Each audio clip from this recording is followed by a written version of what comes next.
Just when you thought ISIS couldn't get any worse, they have put out guidelines for how to rape your sex slaves.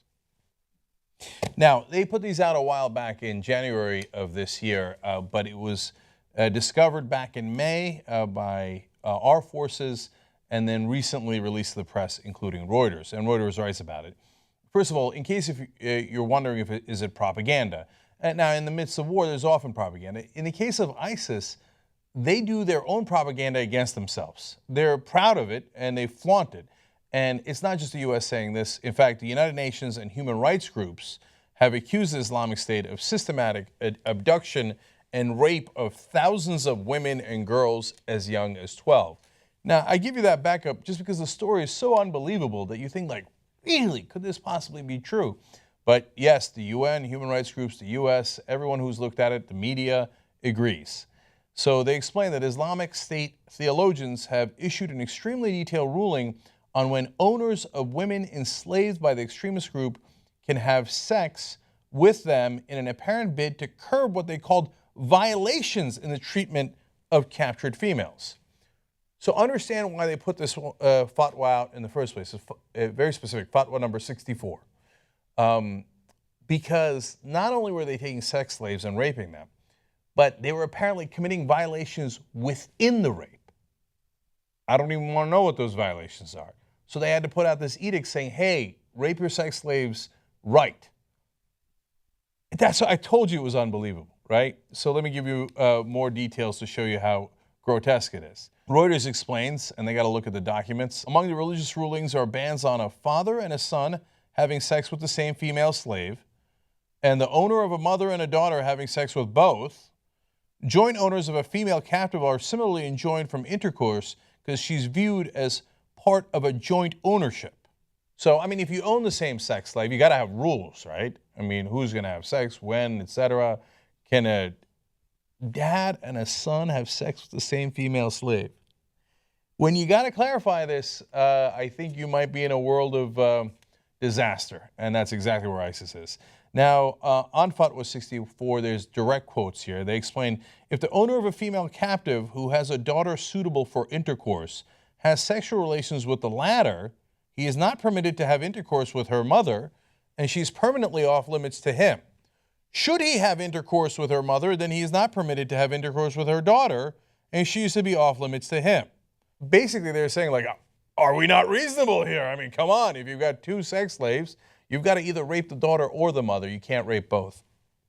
Reuters further explains that far from trying to conceal the practice, the Islamic State has boasted about it and established a department of, quote, war spoils to manage slavery.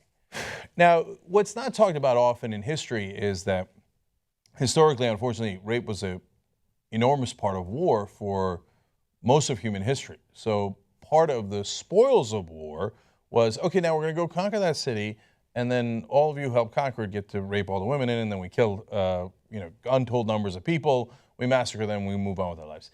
But the rest of humanity has largely moved on from that, and we don't do that anymore. The rest of us call that enormous progress, whereas ISIS thinks, hey, let's go back to those times. And apparently that still appeals to some people. The reason they boast about it is because this is part of how they get their recruits. Don't worry, if you come here, we'll let you rape people. I can't believe this is still happening in 2015. So now, in an April report, Human Rights Watch interviewed 20 female escapees who recounted how Islamic State fighters separated young women and girls from men and boys and older women. They are moved in an organized and methodical fashion to various places in Iraq and Syria. They were then sold or given as gifts and repeatedly raped or subjected to sexual violence. The fatwa also instructs owners of female slaves to, quote, show compassion towards her, be kind to her, not humiliate her, and not assign her work she's unable to perform. Oh, are they not merciful? After you've raped her, be relatively kind to her and don't give her tasks she can't perform. Outside of the rape, of course. Okay, and finally, in their infinite mercy, they also say, an owner should also not sell her to an individual whom he knows will mistreat her. So the rape and the sexual slavery is not the mistreatment, But if on top of that you stub her toe, well, that's a bad guy, and hey, don't give that your sex slave to him to have as a sex slave if he's going to mistreat her like that. Again, it's amazing that they think that makes sense. They're like, oh yeah, hey man, I'm so glad you put out that fatwa number 64 because we didn't know whether we were treating or mistreating the sex slaves that we had. Okay, now it's clear. No, not the mom and the daughter. Okay, I got it. I didn't know, my bad. Now, a lot of people will then take this and say, well, that is Sharia law and that's the Quran. Well, a lot of Islamic religious scholars jump out and say that is not the case. Professor Abdul Fattah Alawari says dean, and he's the dean of Islamic theology at Al-Azhar University. That's a 1,000-year-old Egyptian center for Islamic learning. Said that the Islamic State has nothing to do with Islam and was deliberately misreading centuries-old verses and saying that were originally designed to end rather than encourage slavery. Now, I got a verse from the Quran you're going to get to judge for yourself in a second, but at least there's a respected Islamic center saying, don't do this. This is the opposite of the Quran. In fact, in September of 2014, obviously this is before this fatwa came out, more than 120 Islamic scholars from around the world issued an open letter to Islamic State leader Abu Bakr al-Baghdadi, refuting the group's religious arguments to justify many of its actions. The scholars noted that, quote, the reintroduction of slavery is forbidden in Islam. Now, look, they have a case to make. As always, the religious texts are a mess. In one part, they say, go ahead and do it. Other part, they say, definitely don't do it. So I'm going to quote a part of the Quran here, 3350. It says, O Prophet, we have made lawful to thee thy wives to whom thou hast paid their dowers, and those slaves whom thy right hand possesses out of the prisoners of war whom Allah has assigned to thee. So now there's a section of the Quran that could be interpreted in favor of slavery. Now, there are other parts that might be interpreted otherwise, and obviously there's a disagreement here. The overwhelming majority of Muslim scholars say, no, it's supposed to end slavery.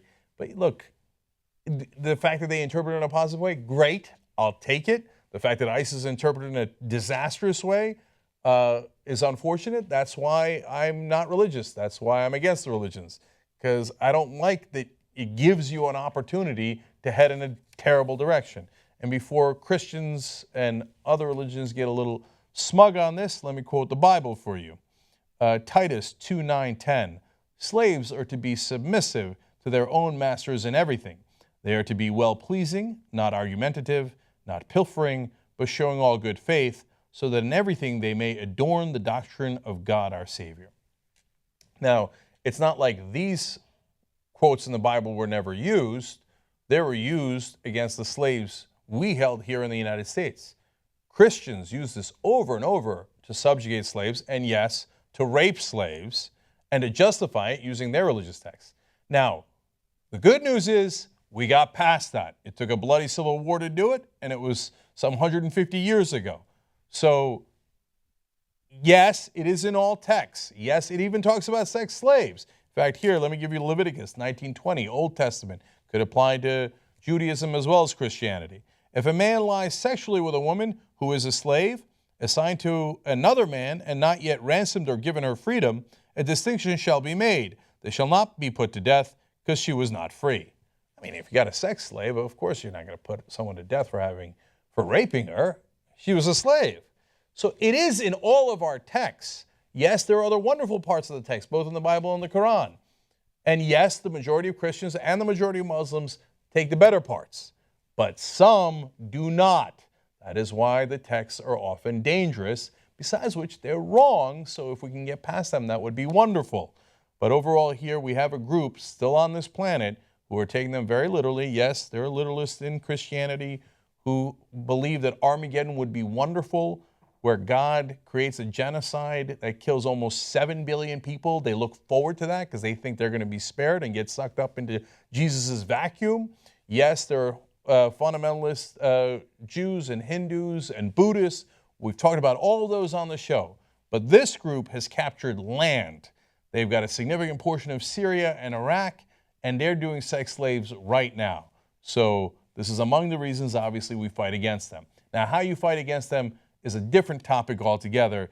Even as vicious and horrible as they are, we've got to be smart in fighting against them. You can't let your emotions run away and go, oh, just bomb them, bomb them, bomb everybody down there. Because the slaves that they took and are raping are also down there. So let's be smart in how we fight back against them.